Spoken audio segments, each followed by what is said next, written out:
ನಮಸ್ಕಾರ, ನೀವು ನೋಡುತ್ತಿರುವುದು ರಾಯಚೂರು ನ್ಯೂಸ್ 007ಗೆ ಸ್ವಾಗತ. ಅತ್ನೂರಿನಲ್ಲಿ ಉಚಿತ ದಂತ ತಪಾಸಣಾ ಶಿಬಿರ. ಮನುಷ್ಯನಿಗೆ ದಂತ ಆರೋಗ್ಯ ಪ್ರಮುಖವಾಗಿದೆ. ಡಾಕ್ಟರ್ ಅರುಣ್ ಕುಮಾರಿ.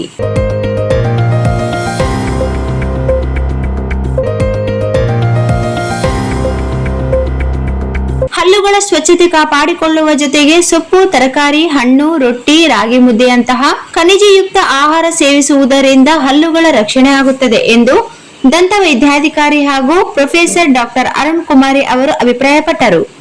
ತಾಲೂಕಿನ ಅತ್ನೂರು ಗ್ರಾಮದಲ್ಲಿ ಎಎಂಇ ದಂತ ಮಹಾವಿದ್ಯಾಲಯ ಮತ್ತು ಆಸ್ಪತ್ರೆ ರಾಯಚೂರು ಉಚಿತ ದಂತ ಶಿಬಿರ ಕಾರ್ಯಕ್ರಮವನ್ನು ಡಾಕ್ಟರ್ ಸೋಮನಾಥ್ ರೆಡ್ಡಿ ನೇತೃತ್ವದಲ್ಲಿ ಉಪನ್ಯಾಸಕಿ ಡಾಕ್ಟರ್ ಅರುಣ್ ಕುಮಾರಿ ಮತ್ತು ದಿಡ್ಡಿ ಬಸವೇಶ್ವರ ದೇವಸ್ಥಾನ ಸಮಿತಿ ಅಧ್ಯಕ್ಷ ವೀರಭದ್ರಯ್ಯ ಸ್ವಾಮಿ ಅವರು ಜಂಟಿಯಾಗಿ ಚಾಲನೆ ನೀಡಿ ಮಾತನಾಡಿದರು.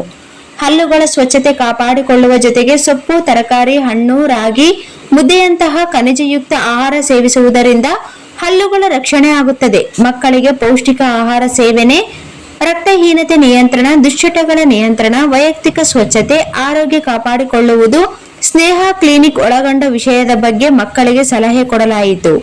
ಪ್ರತಿಯೊಬ್ಬರು ಪ್ರತ್ಯೇಕ ಬ್ರಷ್ನಲ್ಲಿ ಹಲ್ಲು ಉಜ್ಜುವ ಅಭ್ಯಾಸ ಇಟ್ಟುಕೊಳ್ಳಬೇಕು. ಯಾವುದೇ ಆಹಾರ ಪದಾರ್ಥ ಸೇವಿಸಿದ ಮೇಲೆ ನೀರಿನಲ್ಲಿ ಪುಕ್ಕಳಿಸಬೇಕು. ಹಲ್ಲು ಉಜ್ಜುವಾಗ ಒಡಿಸಿನಲ್ಲಿ ರಕ್ತಸ್ರಾವ ಆಗುತ್ತಿದ್ದರೆ ವೈದ್ಯರ ಸಲಹೆ ಪಡೆದುಕೊಳ್ಳಬೇಕು. ಬೆಳಿಗ್ಗೆ ಮತ್ತು ರಾತ್ರಿ ತಪ್ಪದೆ ಬ್ರಷ್ ಮಾಡಬೇಕು ಎಂದರು. ವೀರಭದ್ರಯ್ಯ ಸ್ವಾಮಿ ಮಾತನಾಡಿ ಶಿಬಿರದ ಉದ್ದೇಶದ ಬಗ್ಗೆ ವಿವರಿಸಿ, ಈಗಿನ ಜೀವನ ಶೈಲಿ ಬದಲಾವಣೆಯಿಂದ ಮಕ್ಕಳು ಸಿಹಿ ತಿನಿಸುಗಳು, ಬೇಕರಿ ತಿನಿಸು ಮುಂತಾದ ಜಂಕ್ ಫುಡ್ಗಳನ್ನು ಹೆಚ್ಚಾಗಿ ಸೇವಿಸುತ್ತಿರುವುದರಿಂದ ಬೇಗ ಹಲ್ಲುಗಳು ಹಾಳಾಗುತ್ತವೆ. ಆದ್ದರಿಂದ ಈ ಶಿಬಿರದ ಮೂಲಕ ಮಕ್ಕಳಿಗೆ ಹಲ್ಲಿನ ಸ್ವಚ್ಛತೆ ಬಗ್ಗೆ ಜಾಗೃತಿ ಮೂಡಿಸುತ್ತಿದ್ದಾರೆ. ಇದರ ಸದುಪಯೋಗವನ್ನು ಗ್ರಾಮಸ್ಥರು ಪಡೆದುಕೊಳ್ಳಬೇಕಾಗಿದೆ ಎಂದರು.